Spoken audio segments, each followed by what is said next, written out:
You the movie man?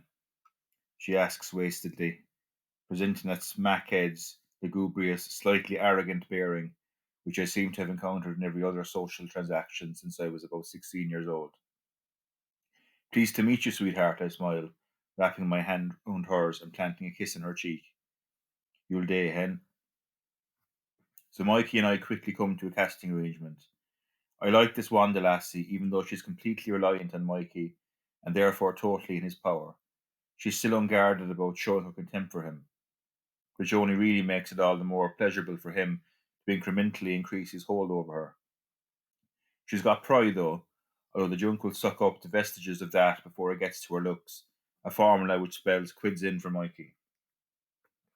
So we're all set, and I head over to Spud and Dode, the latter telling the former quite loudly about women.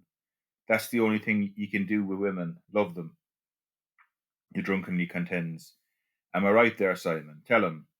You could be onto something there, George, I smile. Love them and be brave enough. Be strong enough to love them. Fortes fortuna adjuvat. Fortune favours the brave. Am I right there, Simon? Am I right? Spud tries to cut in, thankfully saving me the bother of attempting to mouth an enthusiastic formation to this fucking rat-shagging oath. Aye, but sometimes it's like, say, Cousin Dole cuts him off with a swish of the hand, which nearly knocks another boy's full point from him. I nod at the guy in mild apology. Nay buts, nay sometimes. If they complain, give them mere love. If they're still complaining after that, even mere love, he proclaims stridently. Exactly right, George. I firmly believe that man's capacity to give love exceeds woman's capacity to receive it. That's why we rule the world. It's as simple as that, I curtly explain. Dore looks at me open mouthed, his eyes rolling slowly like a fruit machine being nudged towards a jackpot. This man here, Spud, this man's a fucking genius. This cousin Dore chap is one of those typical Ouija's who get drunk very quickly, pished as lords after about one or two peeves. Instead of doing the decent thing and passing out, they seem to maintain that state for fucking ages, lurching around, repeating the same mundane, obsessive message with escalating stroppiness. Thank you, George, I nod, but I have to say that I'm getting a bit fed up with bars. You see, it's a bit of a busman's holiday for me, and it's full of gadgets and not over towards Forrester that I don't particularly want to be around. Let's get a carry-out and head off somewhere. Aye, Dode roars, everybody back to mine. I've got an absolutely fucking blinding tape I want yous to hear. A mate of mine's got this band. They're the best, I'm telling yous. Fantastic, I smile, grinding my teeth. Is it alright if I phone for some company to join us, as in the female sense of the term? I shake the red mobile. Is it alright? Is it alright? With a man! With a man! Dode exclaims to all the drinkers crushed in groups around us as the hairs in the back of my neck attempt to leave the bar in embarrassment. Some people will be chuffed by this endorsement, but not me. I firmly believe that a good character reference from a witless moron is far more damaging to one's standing than condemnation from the hippest ranks of the cognoscenti. We head for the door, me taking the lead and passing through the crowd with haste, pausing only to smile at a girl in a tight green two-piece who has a pretty face but one that is topped with a bad Manchester perm. Then there's an involuntary stall as I work my way around two ballooning 30-somethings who've ditched the diet for good and decide that the rest of their lives will consist of vodka, Red Bull, and comfort eating.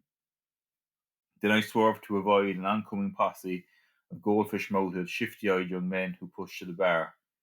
Dode still singing my praises to Spud as we stride out into the night. I shiver. It's not the cold, it's not the drugs.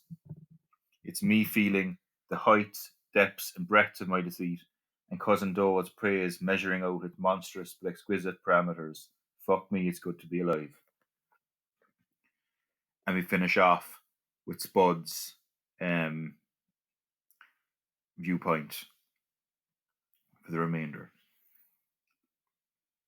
We go back to the door cat's gaff with some drinks. Sick Boy's bought a bottle of absinthe and all, which is a bit dodgy, likes, because it's Dode we're wanting to get wasted, no the lot of us. Sick Boy looks all distastefully at the Hun's picture on the wall, and I fall onto that big leather couch, the weight off the feet right enough. The George cousin seems delighted at the prospect of some sex kittens coming along, and to be perfectly honest, man, it might not really be the worst thing in the world. I think Sick Boy was just saying it to make sure we got back, but Ken? Didn't I tell the cousin that, but because these are not the words Don Westcoat's cat wants to hear. Where's they board, Simon? Are they game? As fuck, Sick Boy nods. Excellent sports. They make stag movies a lot. The sickest cat in the basket purrs as Dode rolls his eyes and puckers his lips. That one sick pup nods to me, then puts his hand to his mouth in a gabbing movement as he starts filling the absinthe glasses. I start making a diversion. So tell us, Dode, how is it you get called Cousin Dode? As I see Sick Boy casually spike Dode's glass with GHB. I'm not really into all this, man. They say that if you put too much in, a gadget's hurt. Can just like say stop, man. Just like that. Sick Boy seems to ken what he's doing, though. It's like he's carefully measuring it with his eye. Dode's only too happy to tell the tale and oblige my curiosity, likes. The story behind that one, this made him mine through in Glasgow. Bobby, his name is. He just calls everybody cousin. Sick Boy hands him the drink. It's just the boy's patter. Like, since we were wee wains in the drum, he says, taking a swallow. Then a few punters to the tune on nights out, who weren't in the know, kept hearing him talk about Cousin Dode, so it just sort of stuck, eh? He goes, still nipping away at the glass. Soon Dode's eyes are getting heavy, and he doesn't even notice when the sick cat takes off the tape of that band of his mates and changes it for the Chemical Brothers. Stag movies, he slurs, and he's sinking into that couch as his eyelids shut, then he's right out for the count. Me and Sick Boy are straight through the Gadget's pockets, and I thought I'd feel a bit bad about this, 'cause Dode's alright really. But nah, man, that whole thieving gene kicks right in, and I'm buzzing, right from the cunt for all he's worth. But Sick Boy goes, fuck off, leave it, not into the wad of cash I've taken for his pockets. And he's right, man, I'm just getting a bit greedy there, thinking the boy wouldn't have missed a few notes off of that healthy wad. I ken what Sick Boy wants, but that Clydesdale card which we find and confiscate.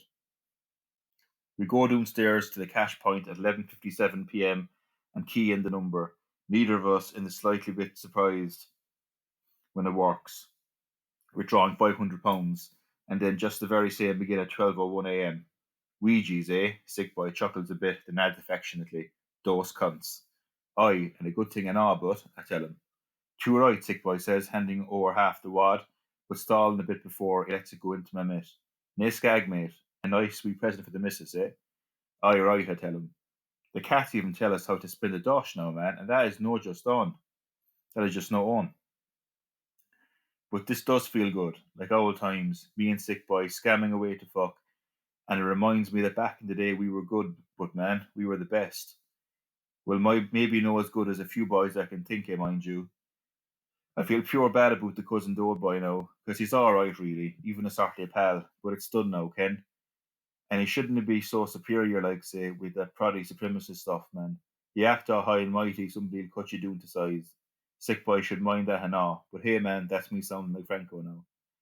We're back up to Dode's flat, and he puts the card back into his wallet and the wallet back into his pocket. Sick Boy makes some black coffee and lets it cool, then makes Dode sip it.